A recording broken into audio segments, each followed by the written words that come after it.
Next, from the state capitol, a House committee hears testimony on the coming expansion of the Medicaid rolls. Medicaid being the federal program providing health care for the poor that is run at the state level. We hear first from the director of the Department of Health Care and Family Services, Julie Hamos. This runs about 50 minutes. So, ladies and gentlemen, today we're going to hear from Director Hamos and some of her staff and a lot of the proponents at the table who have for the last few months been working very hard trying to educate people about the importance of the first part of the Affordable Care Act, which will ensure many Illinoisans who we currently pay for out of other parts of our budget. It's very complicated stuff. It is the first phase of many changes that the federal government, which is now the law of the land, has. Without any further ado, I'm going to have Director Hamos proceed and tell us a little bit about why we should be doing this. Thank you, ladies and gentlemen. And I have with me Mike Ketting, who is our Deputy Director of Planning and Reform Implementation, for any questions you have. What I really thought I would do is just give you an overview. And I know you have probably many questions, and I think probably that would be a useful way to proceed. And I know some of the proponents will give you their perspectives on why this is important. So with that in mind, the big picture overview is that Illinois has about 1.1 million uninsured citizens today. We expect that half of them will qualify because of their income for shopping for health insurance on the Illinois Insurance Exchange. And as you know, this is going to be a partnership between state and federal government. There will be an exchange up and running by October. People will shop for health insurance. Depending on their income, they will qualify for tax subsidies. So that's about half. The other half will qualify for Medicaid if we pass this authorization legislation. Medicaid, now again, big picture, just to remind you why this is even needed. Medicaid, since 1965, when it was signed into law, has covered 4 categories of people.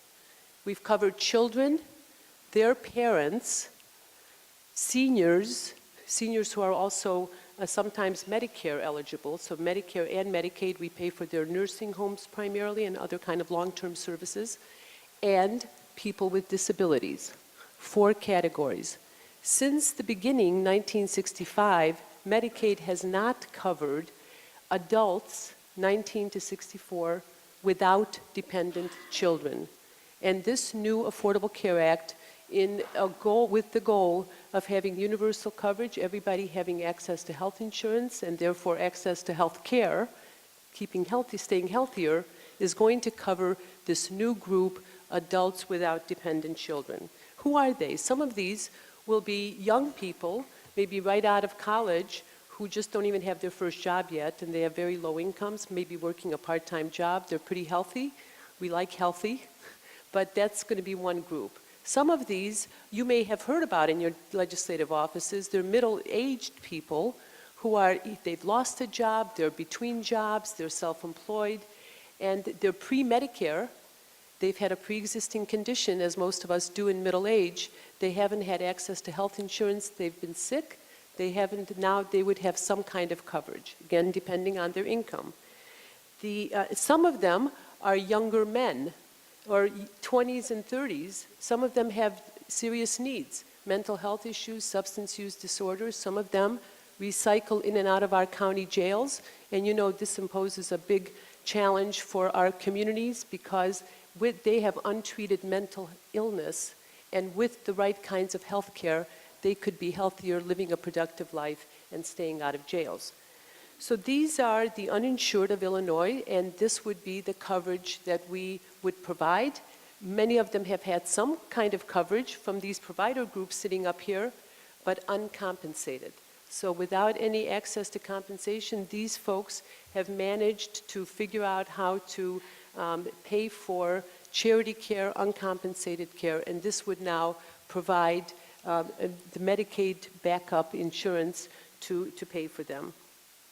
So we believe very much so that the money that will come in from the federal government will go right back out to providers, will help the provider groups who have been providing this uncompensated care, plus local governments in your districts. These are the local governments who, again, provide uncompensated care in local health departments, homeless shelters, mental health clinics, and they will benefit from being able to get reimbursement for the services that they've been providing or would like to provide to help our citizens remain healthier. Now, we estimate that, and we hired a consultant early on. The federal government asked all the states to do this. They gave us federal dollars. We hired outside consultants to analyze Illinois' numbers, Illinois' data. And what we learned from that is that there will be, we expect, about 520,000 new enrollees in Medicaid. And I haven't exactly said this, so let me just remind you that when we talk about the income eligibility, it's 133% of federal poverty level. And that's about $15,000 for a single person. We, last year in the SMART Act, made that the income eligibility standard also for family care. So it's that national standard now, 133%. We expect about 520,000 new enrollees in Medicaid.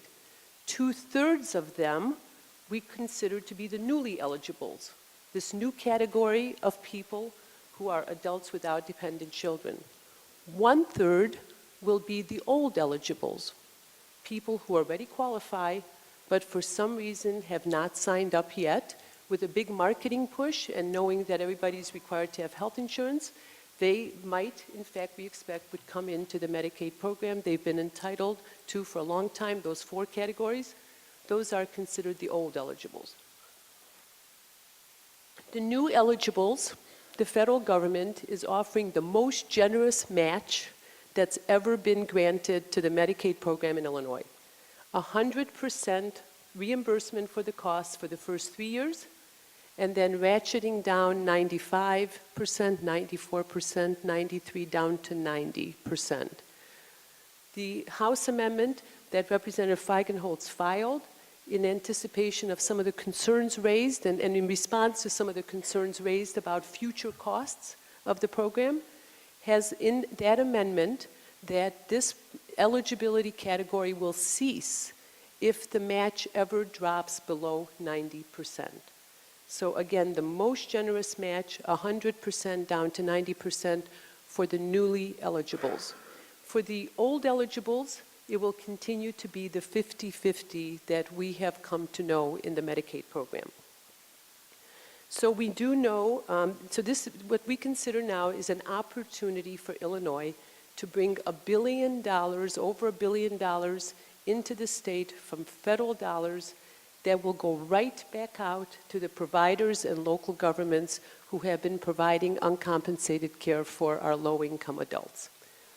Finally, let me just finish by asking, I know some of you have asked this question, why do we need this now? What's the urgency? Hopefully, has the staff distributed our various fact sheets? Do you have our fact sheets in front of you, I hope? Okay. Could you tell us exactly which ones you're referring to? Yes, the one that I'm now going to talk about just very briefly is called the implementation plan for the Medicaid financing bill. This is an implementation plan. It's page 4 of the HFS handout that we have that is entitled New Medicaid Clients Under the Affordable Care Act.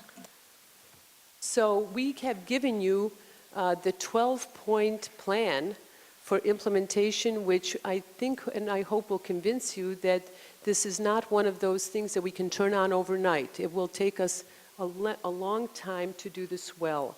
And we have to do it well. We have to make sure that all of our computer programs are reprogrammed so that we can claim the 100% federal match. We have to start with rules to go to JCAR. We have to have public notice because that's some of the requirements under the Affordable Care Act. We have a lengthy list of items that we need to do it well. We need to make sure that our eligibility systems are in place, that our redetermination, Maximus redetermination systems are in place.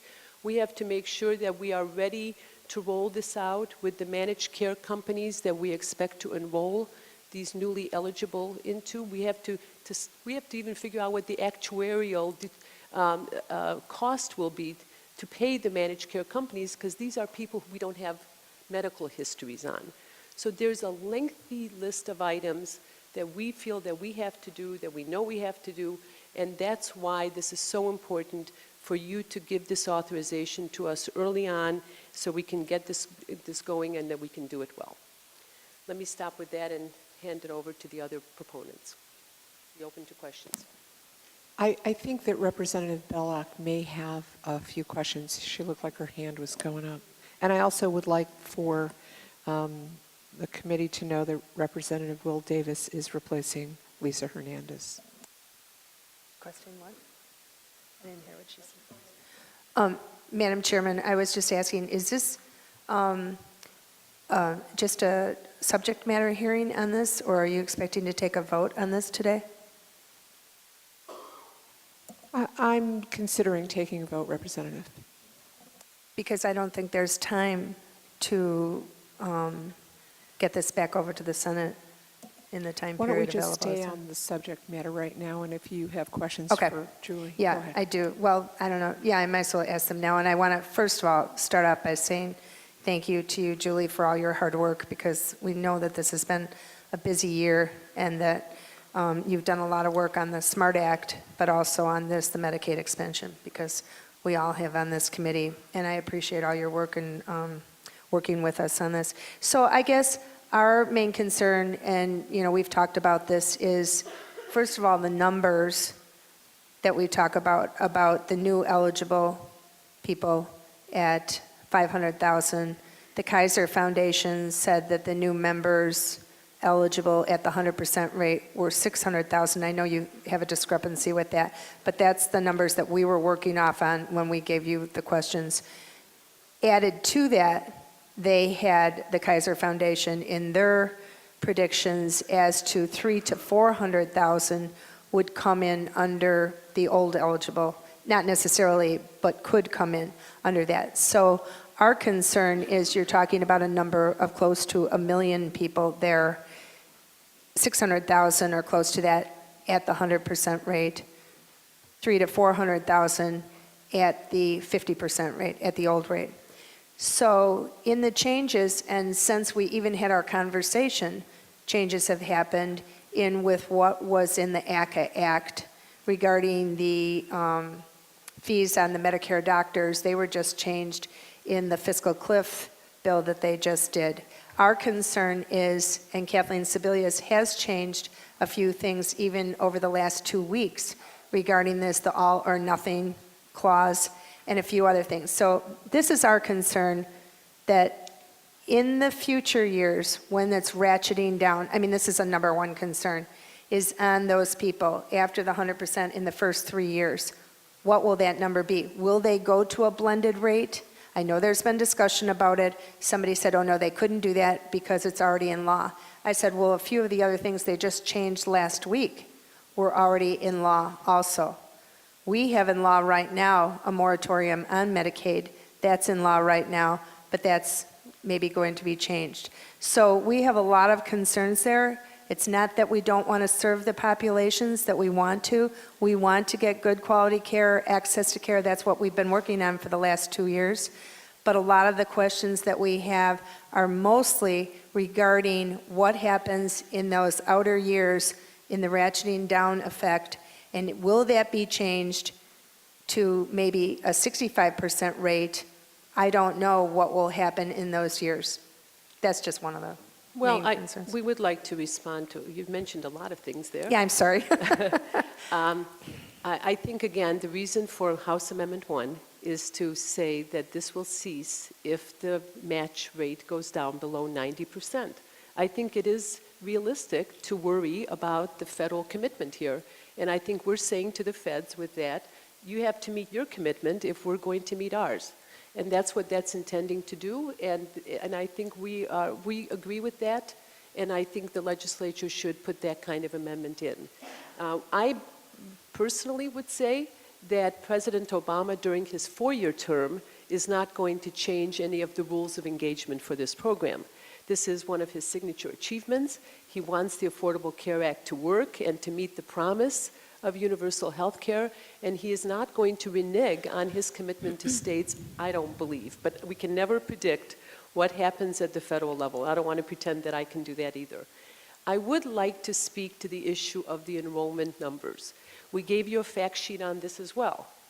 It's called The Explanation of Enrollment Numbers. Catchy title.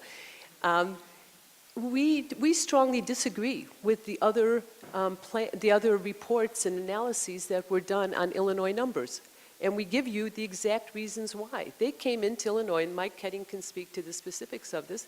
They came to Illinois with national estimates, using regression estimates from national data across the board, making estimates across the board, across the country. They did not factor in sufficiently what our current enrollment starts at, the fact that we've had a very high take-up for children, as we know, through the All Kids program. And what the most telling, amazing story is when they came and sat with Mike Ketting and said, well, we show Illinois with a $2.1 million enrollment in Medicaid. And he said to them, well, no, it's actually 2.7 million. And the researcher, the fancy researcher for the Urban Institute and Kaiser Foundation says, well, what are you saying here, that we disagree on the numbers? And he said, yes, ours is based on actual, and yours is based on some hypothetical estimate. Now, if you're starting with 2.1 million, not the actual of 2.7, there's a big room for growth.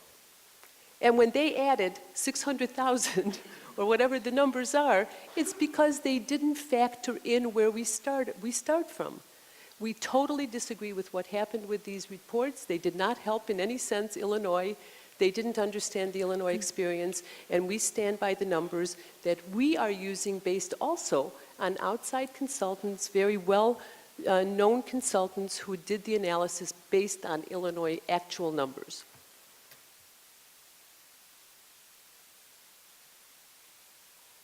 Thank you.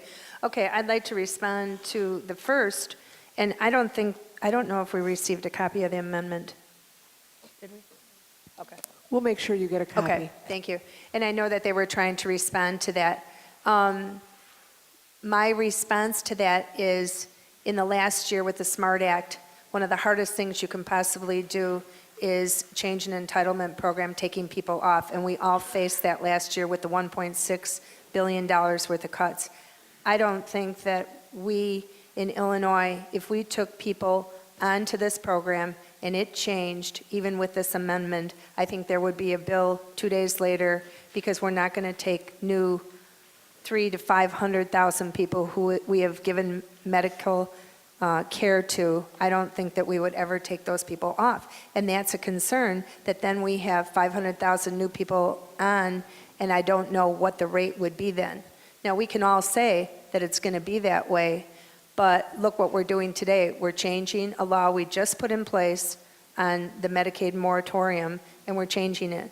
So if you have in this amendment that, it will sunset or whatever, do you think that the people of Illinois, 500,000 people, are going to come off Medicaid? That's a tough one. Two more comments.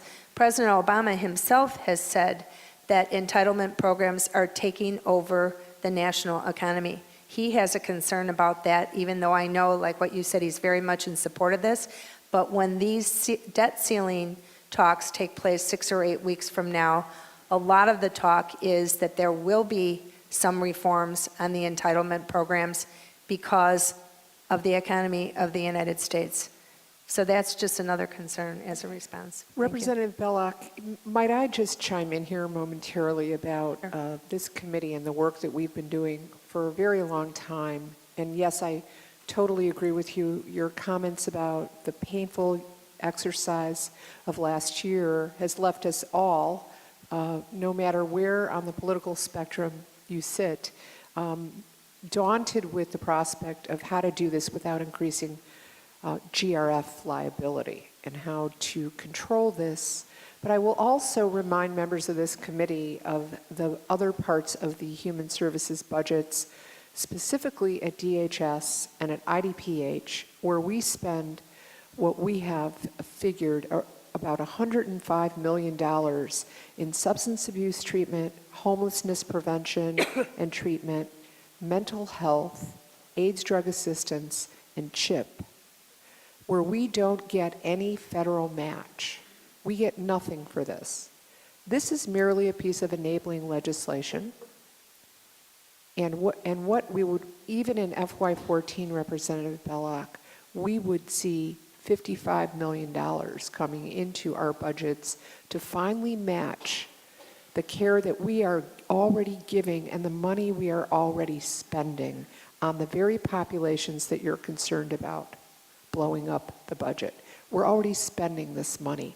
This is actually just a cost shift and finally getting match after all these decades for what I believe is a population that has been discriminated against and cost us a fortune. I'll just briefly respond because I know I've taken a lot of time. I have the same concerns.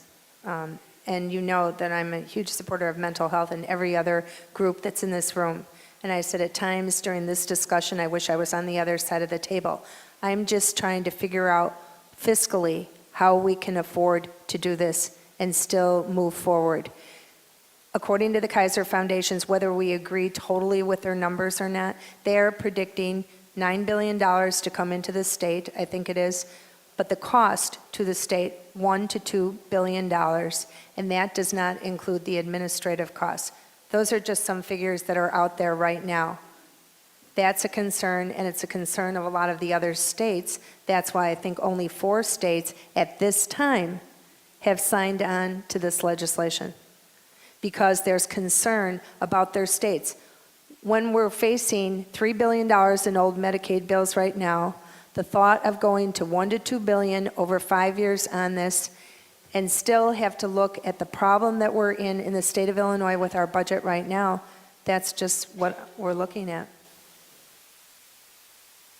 We do have another fact sheet in your packet that walks you through the annual the amount that we can expect to get from the federal government and the state share. And it is nowhere near what these other groups who have decided that they're going to use their own figures to analyze Illinois, not any of it right. We just will not quote them because we really believe they're wrong. We gave you actual numbers based on actual data. We looked at how much it costs us to insure this population. We added a small bump because we don't know their medical history and we think some of these clients could be high-need clients. We did add that bump. We added a small inflation. We were trying to be very responsible in looking at what this would actually cost in the out years. Again, no cost in the first 3 years, and after that, the most generous match rate ever offered to Illinois. And and we gave you all those numbers. I'd like to hear from the Hospital Association. Let's keep moving. Thank you. Good morning, Madam Chairman and members of the committee. On behalf of Mary Jane Worth, our CEO at the IHA, and our 200-plus hospitals and health systems, thank you very much for the opportunity to testify this morning and share our thoughts on this important legislation. There are several reasons why the IHA is in support of this bill to provide health care coverage to low-income childless adults, and I'd like to share a few of those reasons with you this morning and be happy to answer any of your questions. First, I'd like to note that the IHA Board of Trustees in 2011 passed the following vision for healthcare in Illinois that I want to share with you. I think it's very appropriate to this discussion. And I quote, all individuals and communities deserve access to high-quality healthcare at the right time and in the right setting to achieve each person's quest for optimum health. No question achieving this vision is going to be very challenging, and I want you all to know that hospital leaders across the state are working diligently at making sure that we can lead the charge along with the department, along with a number of stakeholders on transforming healthcare delivery in Illinois. And this bill, we think, is a very important step in achieving that very vision. In short, the most important reason that the IHA supports this bill is that it does increase coverage and improve access to care for almost 500,000 individuals into the Medicaid program in the state of Illinois. Now, with coverage under the Medicaid program, we know that these individuals will lead healthier lives as they receive comprehensive care, including wellness and prevention, and inpatient patient-centered medical homes.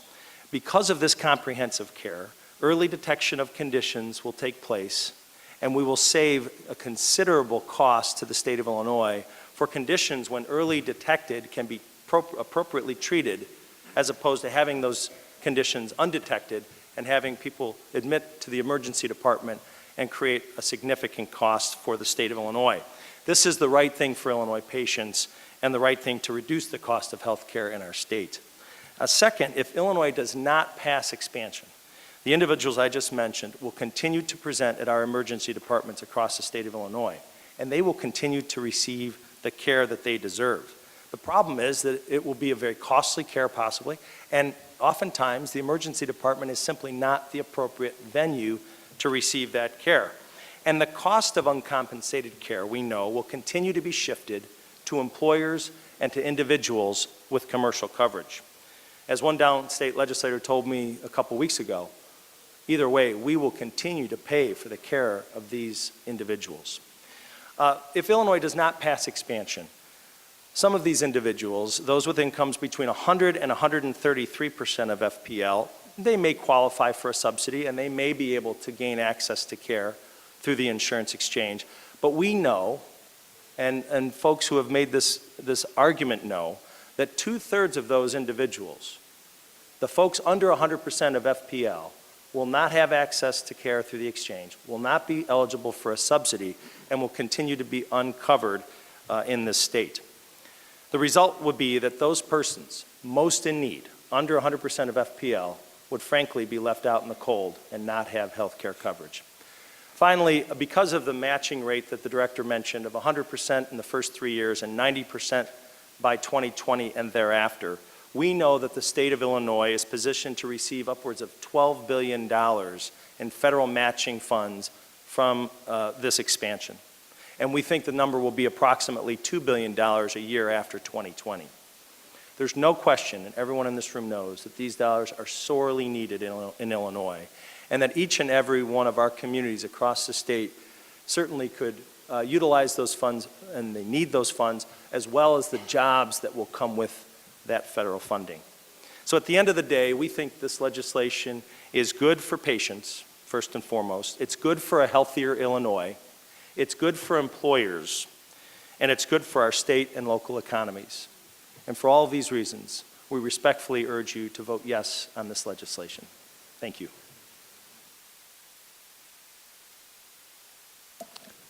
Representative Belloc.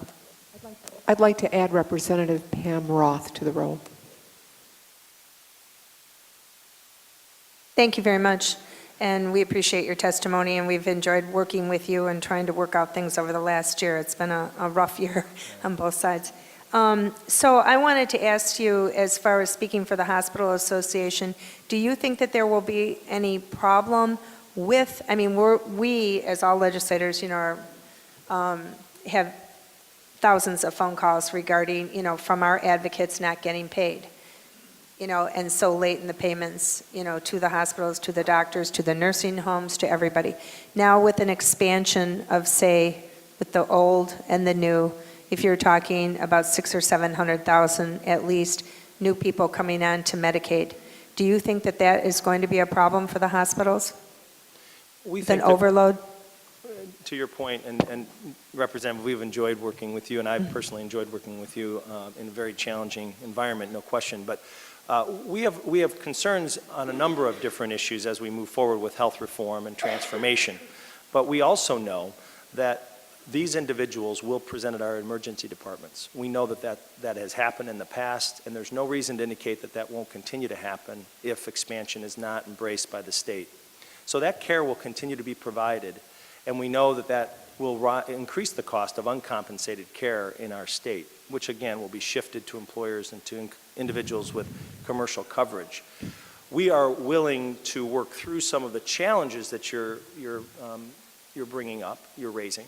The challenge of having an additional 300,000 to 500,000 folks on the Medicaid program, but we think we're up to that challenge, and we think that it's the right thing to do, especially for those really low-income individuals that without this legislation will not have access to comprehensive care, and then will end up in our emergency departments, possibly with conditions that will be very costly to treat that could have been prevented. Can you briefly touch on the fact, I don't know if everybody understands, and not Representative Hamos, Director Hamos could have commented, I should have asked her, to the population, because this is a change between 100% of poverty and 133% of poverty, that they're given the option of going on the exchange, is that correct? That is my understanding, but I'm happy to have the director. Just because that's something Correct new me. that I don't know if everybody understands that. Thank you. If excuse me, please. If the state expands Medicaid, anyone at 133% or lower goes to Medicaid. If the state does not expand Medicaid, then people between 100% and 133% can go to the exchange. And get private insurance? And they would get a subsidy that might or might not allow them to purchase private insurance on the exchange, yes. Thank you. Yes, and I think one of the questions that the House Republicans asked was about this exact issue and Right. how many people then would qualify over 100% to go on the exchange. The census that we used for our analyses does not really break it down that minutely by income. However, the Illinois Policy Institute website, I have reviewed a fact sheet there that suggests that 1/3 of the newly eligible would qualify to buy private insurance with tax subsidies. That means that 2/3 of the newly eligible would be left out completely. They're not allowed to purchase on the exchange, they're not allowed to get tax subsidies, and they would not qualify for Medicaid. So that's about 200,000 people of our lowest income people with significant health care needs would be really nowhere. They would be SOL, as we say. But that would take them out of the figures of the Illinois, correct? If those 1/3 bought on the exchange with a tax subsidy, then, The state would have no exposure I as to see, that yeah. population. Thank you. But again, 200,000 remaining uninsured. right, thank you. Representative Leach. Thank you, and I appreciate the opportunity to see you this morning. Do you anticipate any changes to the maintenance of effort requirements by the federal government?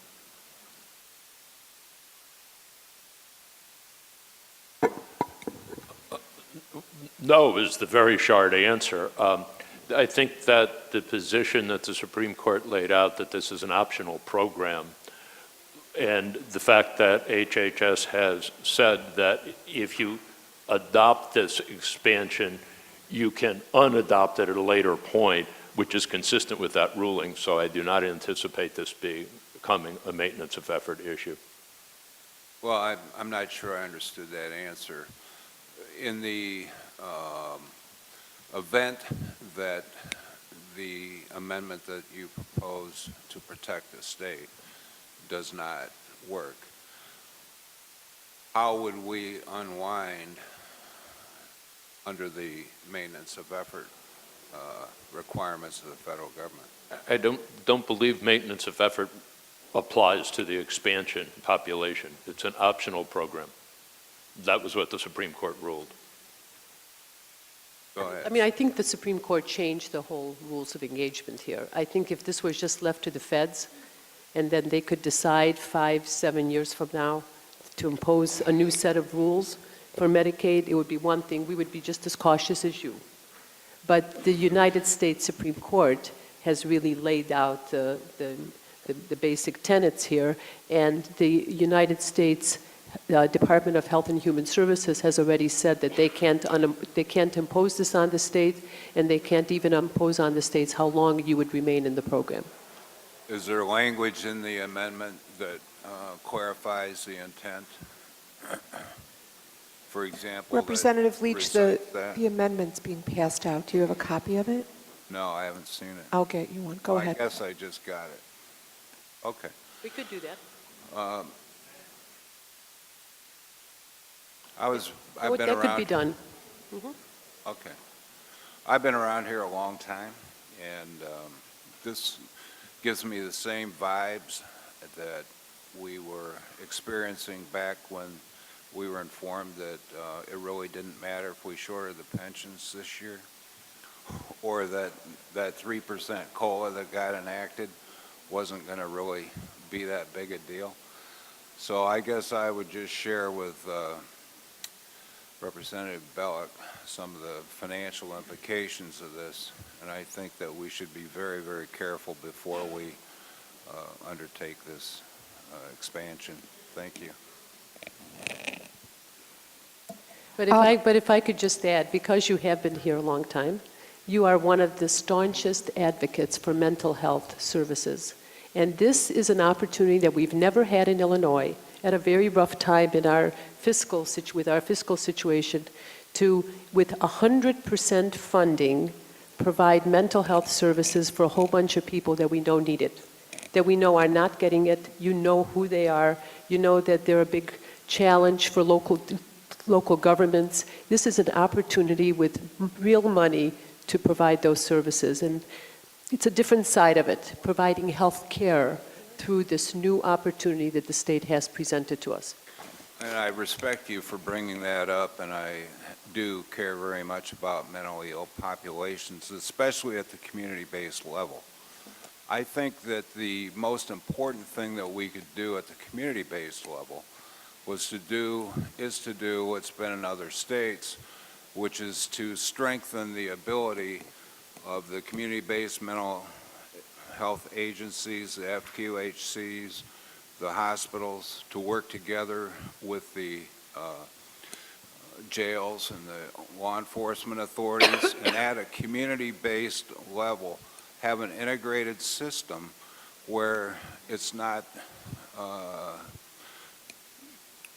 where we can eliminate silos that presently exist, so that there's a handoff between people who are in need of health care as well as in mental health care. And we would save a tremendous amount of money, take a tremendous amount of pressure off hospitals and their emergency rooms, take a tremendous amount of pressure off the law enforcement community, save a whole lot of money if we were focused in that direction, a bottom-up direction, if you will, rather than be so concerned with the vagaries of what's going to happen coming out of Washington. But I would So- like to, I've just been informed by staff that we actually don't have this room till noon. We have this room till 11. Representative Kim DeBouclé would like to motion to pass. So moved. I'd like to motion to pass. And Representative Mell has asked that we open the roll so she can vote, so she can be excused. I would also like to thank Representative Leach for keeping his remarks brief and enlist Derek Bleda from Cook County to very briefly speak to the committee. Chairwoman, I will be very brief and I will not be repetitive, but I echo the strong sentiments of Director Hamos and the Illinois Hospital Association. On behalf of Tony Preckwinkle and Dr. Ram Raju, our Chief Executive Officer, we are proud to testify in strong support of 6253. The bedrock population core of the Cook County Health and Hospital System is classified as the quote-unquote newly eligibles that on January 1, 2014, if Illinois was to pass this bill, would become eligible for Medicaid expansion in the state of Illinois. They are the childless adults. We've provided them during the 97th Illinois General Assembly alone in excess of $1.5 billion in uncompensated care. The Illinois General Assembly passed House Bill 5007 in May 2012. It was a bipartisan effort, and I thank you for that. It was commonly referred to as the Cook County Waiver Bill. In October 2012, federal CMS granted formal approval of that waiver. And I thank Director Hamos again and her staff for being exceptionally cooperative and working very, very hard on this. It allows us for the first time to receive reimbursement for those childless adults, those who would be covered come January 1, 2012, at a 50% reimbursement rate. If Illinois was to pass this bill, obviously we would receive 100% federal reimbursement for that patient population core. Before we received the waiver, we received $0, and our local taxpayers, our property taxpayers, paid 100% of the bill for every individual that came through our emergency room. That waiver allowed us to partner with community providers and FQHCs near Stroger Hospital and across Cook County. Our goal is to push people out of our emergency rooms when that treatment is not necessary and move them into preventive care. That waiver allows us to do so, and we have been doing so very, very successfully. The waiver is scheduled to terminate per the federal government on December 31, 2013. And absent extraordinary federal action, the tens of thousands of individuals who we hope to enroll in county care, our term for our limited coordinated care Medicaid system, could lose coverage come the stroke of midnight on New Year's Eve. We would suggest that it is absolutely a devastating outcome and respectfully an unacceptable outcome for those individuals who have no place else to go except Stroger or Provident hospitals for their treatment coverage. We stand in strong support of 6253. I could go on, but Chairman, I know you have time constraints. I will stop. Happy to answer any questions that you or any member of your committee may have. I'd like to indulge some of the other people who are at the table who've been waiting patiently. Would Jill Hayden like to take a moment?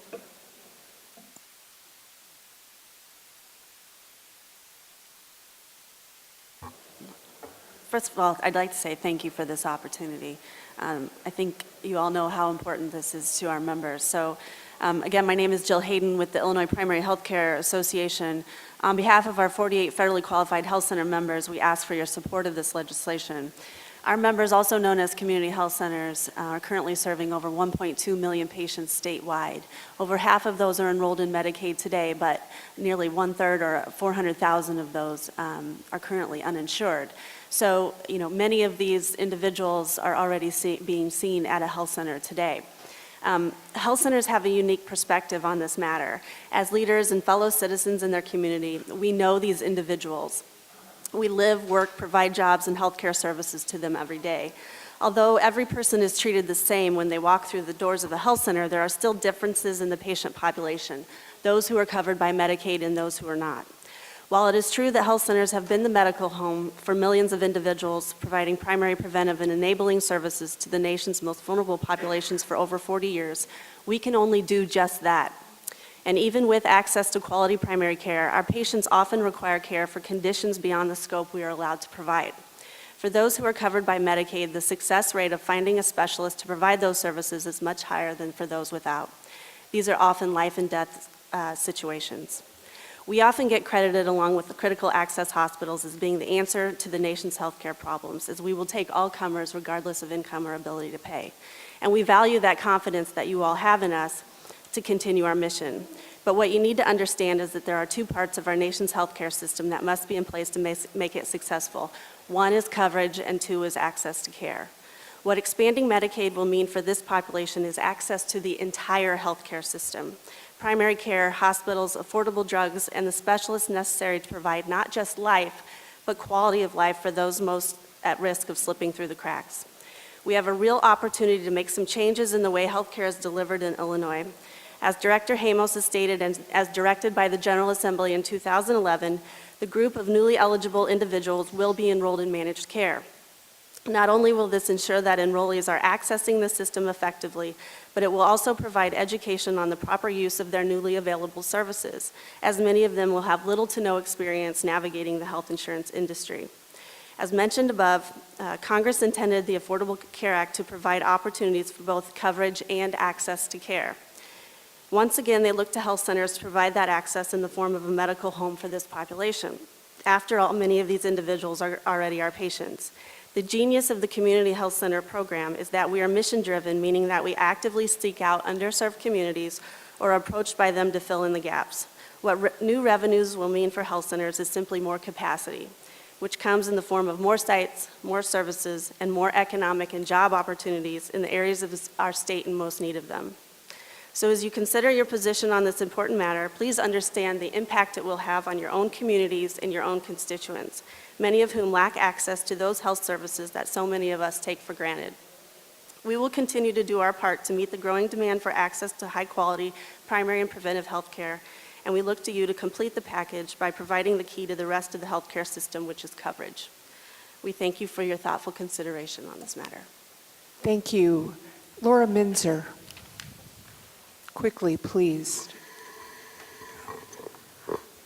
Madam Chairwoman, members of the committee, thank you for this opportunity to testify on behalf of the Illinois Chamber in support of the Medicaid expansion.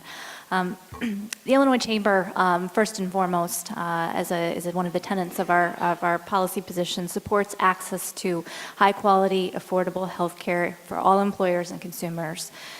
We also support retaining as much federal tax paid by Illinois employers and employees. Employers and consumers have already invested tremendous amounts of resources on the implementation and compliance of the Affordable Care Act. I will note that we originally opposed the Affordable Care Act because we primarily believed it does little and will do little to address escalating health care costs. But what it did promise to do and does promise to do is create new avenues to coverage, thereby reducing the uninsured population in 2014 and beyond, primarily through the reduction or the expansion of the Medicaid population, as well as the removal of the pre-existing condition barrier to coverage. The Illinois Chamber remains committed to addressing the challenges of this law at the state, the federal, and the regulatory levels, but believes the expansion of Medicaid, as originally envisioned by the Affordable Care Act, is the best way to mitigate additional cost pressures on employers and consumers in the near term. I don't want to, I will echo that many of the sentiments already raised, specifically with regard to the federal funding that will be coming back to the state, the nearly $12 billion that is being paid, has been paid, and will be paid by all of us in this room. We would like to see that come back and benefit the state. We also note that the state will incur additional costs regardless of whether the state expands Medicaid or not, with respect to the 1/3 of new enrollees or enrollees projected. About 170,000 will be are eligible now and will likely sign up for coverage.